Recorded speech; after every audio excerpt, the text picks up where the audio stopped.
I've called this talk Biden's Big Backfire. Seeking to weaken Russia, we weakened ourselves. Of course, it wasn't just Biden who promoted this policy. There's lots of people in this town who agreed with this policy, but since the president is principally responsible for foreign policy, I placed most of the blame on Biden. And I thought it was important to revisit this, again, 2 years after I originally gave my talk. The talk I gave 2 years ago was called "The State Department Failed to Prevent the War. Will it now prevent the peace?" I was very concerned that the Biden administration would pass up the opportunity to seek a diplomatic settlement of the war. And little did I know that at the very moment that I was giving that talk, there was in fact a peace agreement that was on the verge of being negotiated in Istanbul. And that draft agreement was signed by the parties in early of April 22. But as we now know, through revelations over the last 2 years, that deal was blocked by the West. And many people have said this. Naftali Bennett said it, the Turkish foreign minister said it, and Ukrainian Pravda, which is a pro-Ukraine publication, let the cat out of the bag that Boris Johnson had flown into Kiev to tell Zelensky, we don't want to make a deal with Putin, we want to pressure Putin.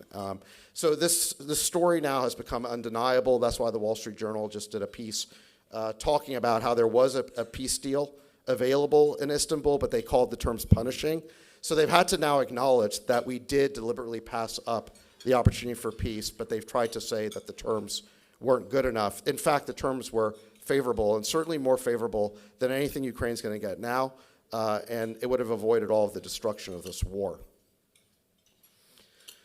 So even if you believe that the United States did nothing to provoke this war, even if you believe, and Biden specifically, even if you believe that it was okay for us to back a coup in Kiev in 2014, even if you believe that the Russians should have been just fine with the CIA setting up, a dozen secret bases on their border inside Ukraine, having a network of biolabs, and with the United States pushing relentlessly to try and bring Ukraine into NATO, even if you think that all of those things weren't a provocation, I still think that once Biden sabotaged the peace deal that was available there, he became a co-owner of this war.